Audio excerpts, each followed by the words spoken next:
Welcome to the Distinguished Podcast, brought to you by the Boston University School of Hospitality Administration. I'm your host, Arun Upneja, Dean of the School. Today, we are thrilled to have Dr. Taylor Payton with us. Dr. Payton is at the forefront of organizational psychology as the senior psychologist for BiasSync, a company dedicated to fostering diversity, equity, and inclusion within the workplace.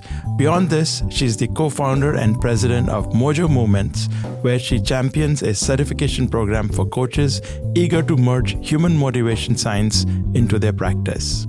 While we were sad to see her leave her role as a leadership professor with us, her journey is a testament to the pursuit of one's dreams, a path we are excited to explore today.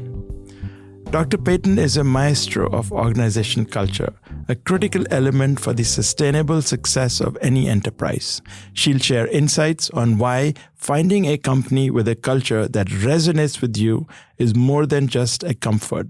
It's crucial for professional success and personal satisfaction. In her work with leadership coaches, she strives to instill that creating a robust organizational culture isn't serendipitous. It is a deliberate act that requires ongoing attention and effort. So let's dive in and learn how to nurture a workplace environment that thrives on intentionality. Welcome, Dr. Payton, to the Distinguished Podcast. Thank you for having me, Arun. So with that, let me start by asking you to define organizational culture. Organizational culture is a force. It is both a visible and invisible force that exists at the group level or the collective level. And that force massively influences employee behavior and your organization's chance of success. And I like to speak about organizational culture simply by saying it's the way we do things around here. Fundamentally, that's what organizational culture is. And if you follow Edgar Schein's work, former professor at MIT, he just passed at the beginning of 2023, and he was a huge contributor to the field of organizational behavior. He has a great way of describing organizational culture. He talks about 3 layers or 3 levels of organizational culture in his definition. He talks about artifacts, espoused values, and assumptions. Wow, 3 things. Can you help me understand what those 3 are? Maybe some examples and more simpler explanation? Sure. So I'm from Los Angeles, and I know Disneyland best of the Disney empire. So I'll use Disney to explain. I love that. Artifacts and behaviors are the visible aspects of organizational culture. So if I were walking around Disneyland for artifacts, I might notice that their cast members, they call their employees cast members as an artifact of their culture. I notice their cast members are smiling constantly to create this magical feeling. I also notice that Disney has a slogan that it's the happiest place on earth.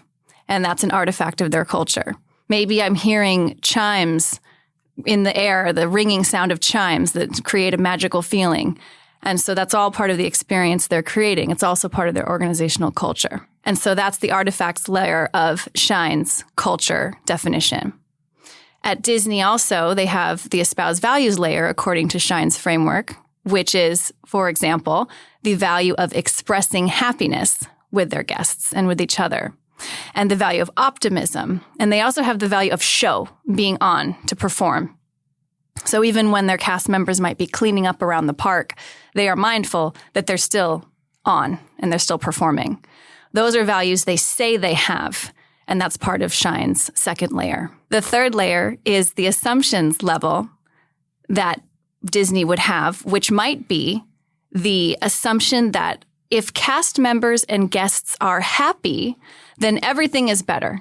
Then our organization's more successful, our guests are happier, our job satisfaction is higher, and then that's a better experience for all.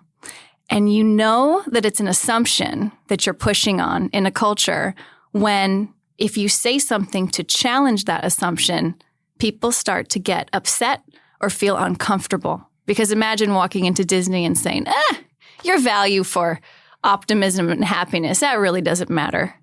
that they wouldn't stand for that. That's really deep in their culture. So that's why I love the assumptions layer of the culture definition, because it's the most mysterious and difficult one to shift and examine. So artifacts, second one is espoused values, and the third one is assumptions. So that sort of extends into the next question, which I have is, if listeners are trying to figure out, okay, what kind of culture is my company in or my organization? So how do they figure out, is this framework that you just described, is that a good way for people to figure out what the culture of my company is right now? Okay, so what are the artifacts? You start noting them down. What is the espoused values? What is the leadership saying? And then the assumptions part. It is a great way to observe your culture, to have that framework guiding you. However, the challenge of being a part of an organizational culture is when you are internal to that culture, it's harder for you to see what the culture is because you're absorbed by it.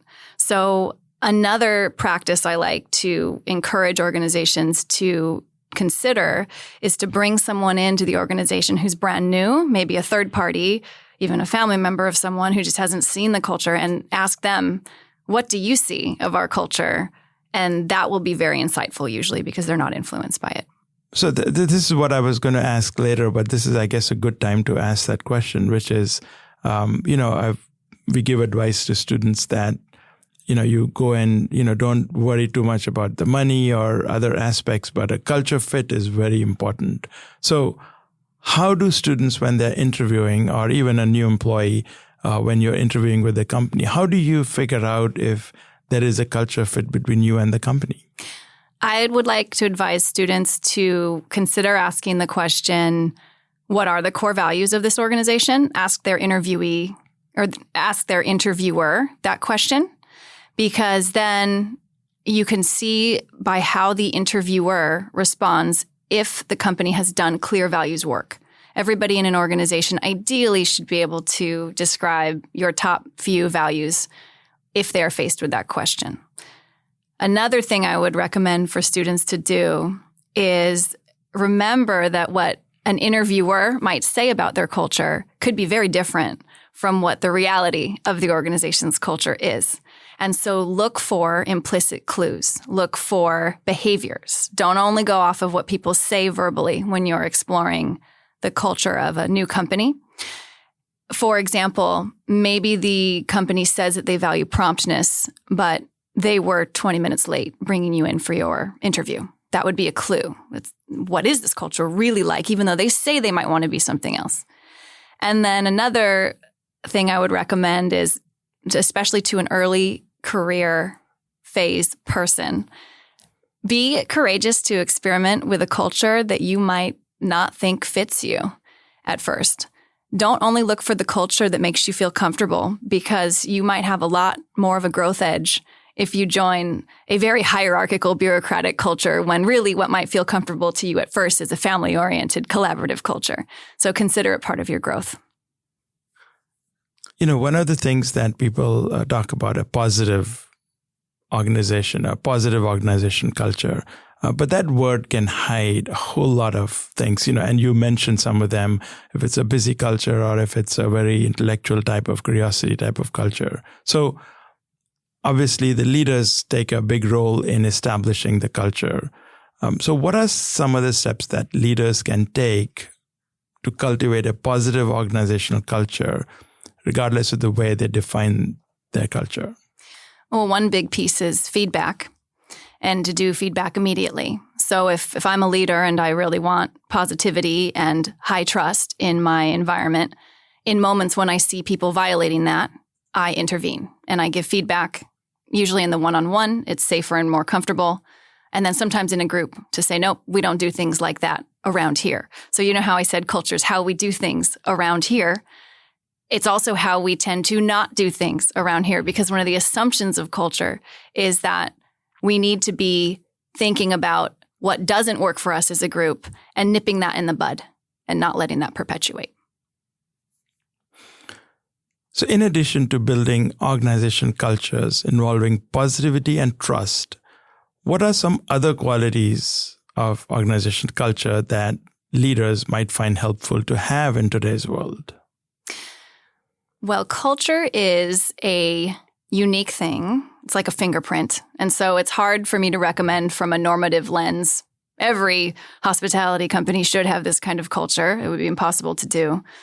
But I could add to the positivity and trust topic you raised, definitely being service-oriented, as that is such a big piece of hospitality and the philosophy behind hospitality. And also, given our global context, we live in a pretty siloed world these days. And so what I also love to see in hospitality organizations from a cultural lens is the value for giving back to their surrounding communities and involving people in efforts for volunteerism. So the Breakers, Palm Beach in Florida is a great example of that. They, as part of their culture, give their employees volunteer time off. Full-time employees get 2 days a year to dedicate to charitable causes. And then they give an impact report at the end of the year showing, look at all that our employees did. And they do that in their onboarding process as well. They, from the beginning, going into the Breakers Palm Beach, you are learning how to do community outreach. And so that's a value they instill within their people. And why that's important for building a positive culture is you are helping your employees feel like they're contributing to something greater than themselves. And that can cultivate feelings of deep meaning and belongingness in your people. There is this concept of psychological safety. And obviously, all leaders want their employees to feel safe in their environment. So can you sort of describe this concept and tell us why it is an important aspect to note when analyzing an organization's culture? Yes, psychological safety is when team members share the belief that it's safe to speak up or safe to express their differing opinions or to admit mistakes or to ask questions. They feel safe around doing that because they do not fear repercussions from doing so. And so it's very important to have psychological safety in a culture because if you don't, then it's hard to observe what kind of culture you have because you have people who are hiding. And then you don't receive those feedback loops that are so important in shaping and maintaining a culture. People are hiding instead and they're quiet instead. And then your leadership doesn't get the kind of feedback they need to make smart decisions about the future because people aren't offering and they've withdrawn for whatever reason. They don't feel safe. I have seen a company where the leadership very much values voice in the company. And so the head leader, they make sure that in a group setting, if someone gets interrupted while they're talking, that leader will say, nope, hold on, let so-and-so finish their point. And then the floor is given back to the person who was speaking. And so that reinforces the value of voice. And that's the leader protecting the tendency of the team to interrupt each other, jump all over each other, and then distract. And so because the feedback is received well by the leader and the people speaking are given the space to do so, that's perpetuated throughout the culture. There's a culture for voice.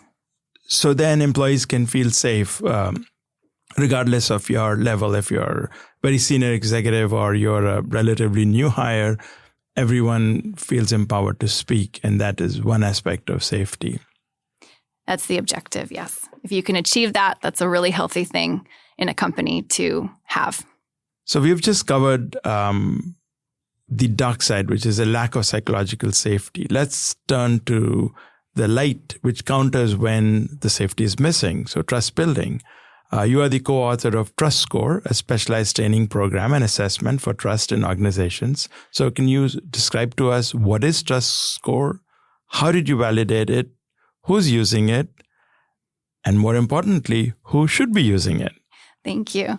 Yes, Trust Score is a project I embarked on maybe 7 years ago with two co-authors, one based in San Diego and one based in Sweden.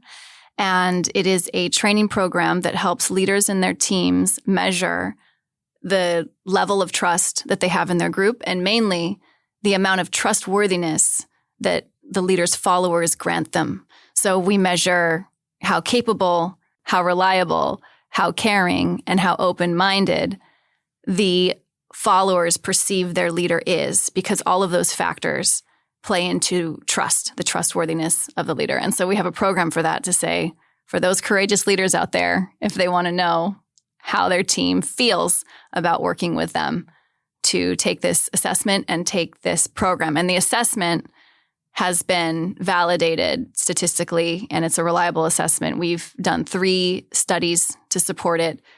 We now have over 3,000 respondents contributing to the quality of that assessment to make sure the items we're using are the right ones. We do have the leaders rate themselves on how trustworthy they think their people will say that they are. And then we put that score against how their followers actually feel about how trustworthy the leader is. And so part of the report gives the leader that gap to say, this is the gap in your perception. And if you want to move the needle more toward truth and to a higher trust culture, this is the direction to take. So we just talked about trust score. There is another related concept, which is high engagement work culture. So for leaders who are interested in building a high engagement work culture, what recommendations you have for them? Any tips or special hacks? Yes, I would recommend that as a leader, make sure your people are getting their needs met fundamentally. And that starts with a good compensation package so they can pay their bills, get good health care, and all those things that good workers deserve. But also it involves making sure that your people's basic psychological needs are met. And so here's where I'm excited to announce the creation of an assessment for motivation that can help measure, that I've designed for Mojo Moments, our motivation company. It can help leaders measure the quality of motivation in their team, and also help leaders measure their own quality of motivation. So from taking this Motivation Matters for You assessment, is what it's called, Motivation Matters for You, leaders can learn the level of choice that employees perceive that they have, the quality of connection employees feel at work, or the quality of connection that they feel toward the mission and purpose of the organization, and also the level of competence their employees feel. Because choice, connection, and competence are the heart of human motivation, according to Ed Deci and Richard Ryan's self-determination theory. And so we have done some great scientific work to validate this instrument against existing academic measures in the literature that you would recognize, if I name them, Arun. And so we're doing this measurement of motivation at a very skillful level. And we also have a program to go along with it to say, all right, now that we've identified that thing you're missing to create that highly motivated culture, what can shift in your favor? Where should you put the work? And so we have the motivation tool. And then the other thing I would say to leaders for an engaged culture is really think about what people find meaningful about working for your company. When they find meaning in the work, that is a very highly motivating factor. Also, when your people find that they have task variety in their job, they're not doing the same thing over and over again every day, that's a very motivating feeling.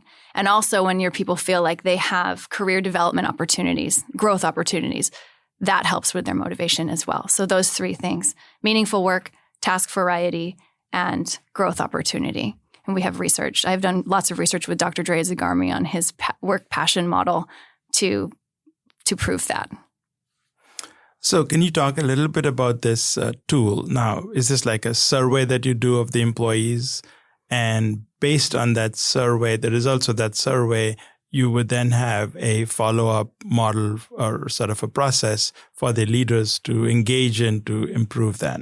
That's right. So the version of the tool that's coming out spring of 2024, it's called Motivation Matters for Leaders. And that would be for leaders and their teams to fill out this survey. It takes 10 to 15 minutes. And then they'll get the results in a report format. And then from there, there's a program that they can learn about how to shift the needle in the areas where they might be most lacking. We also have an individual measure, which is Motivation Matters for You. And that is, anyone can take that as an individual. You don't need a team around you to take that measure, but similar objective we're measuring the quality of motivation at work. For the leader assessment, we're measuring the types of behaviors leaders can do to help create an autonomy supportive environment for their people. Okay, so a few years ago, I was listening to a management guru who said the following: let's get the right people on the bus and let's get the wrong people off the bus. Frequently we see top leaders bring their own team when they take the top job in any organization. So the question for you is, can people change? Have you seen examples of where a leader can change the culture? Or is the best philosophy to completely disrupt the current culture and try to bring in a new team with a new culture? Now, I know that I'm conflating people and culture, but then you are the expert. Help us untangle this. Well, you and I have been around in circles about organizational change and organizational culture, so this makes me smile you're asking this question. But what I know about change management is that 70% of organizational change efforts fail. And so what's funny about your wording is you're asking, is the best approach to completely disrupt the current culture? And that's a very negative connotation, because the reality is with change comes loss. It's like tiny deaths that people have to endure whenever something big is changing. And so it's very much the work of leadership to figure out how to work through the repercussions of the change, to anticipate what people will suffer from as part of this change, but know and help people see how this change is ultimately in service of something greater. And so my question back to the leader would be, how long do you want this change to take? And also, how long do you have for this change to take? Because some organizations will not survive if the change doesn't happen immediately. So, of course, bringing in your own team is the faster road to change. You see pro sports teams do this all the time. But it is a matter of how much time do you have. And I'm a leadership studies PhD, and so I believe very much in development and growth and how you say, can people change? I say, Arun, wholeheartedly, absolutely. And it's a strong personal value of mine. And professionally, I do a lot of work in that area. Fantastic. So I hope all the leaders who are thinking of taking new jobs are listening. Okay. Now, I have to admit that when you were here on the faculty and we were trying to implement huge amounts of organizational change, you were very, very key in helping me go through that entire process. So I am forever grateful. And what I would like to ask you next is to teach or coach the entire workforce one small bite-sized lesson here that would help move the world, even if a little bit, in a more psychologically healthy direction. What would that be? I love this question. This is a great question. I would love to encourage people to always take responsibility for their own happiness and to not let their happiness be contingent upon other people, other things, rewards that might come their way, an outcome that could go one way or another. I think if we all take more responsibility for our own happiness, then we can show up more whole, more well, stronger for everybody else around us. That is an outstanding direction for everyone to take, so really appreciate that. Thank you, Dr. Payton. It was a pleasure to talk with you today. Special thanks to the team that produced this podcast, Mara Littman, Andy Halleck, and the entire team at Boston University School of Hospitality Administration. To keep up with the Distinguished podcast, be sure to subscribe wherever you listen to your favorite podcast. Please remember to rate this podcast as well. You can also learn more about our undergraduate and graduate programs at Boston University School of Hospitality Administration by visiting bu.edu/hospitality. Thank you.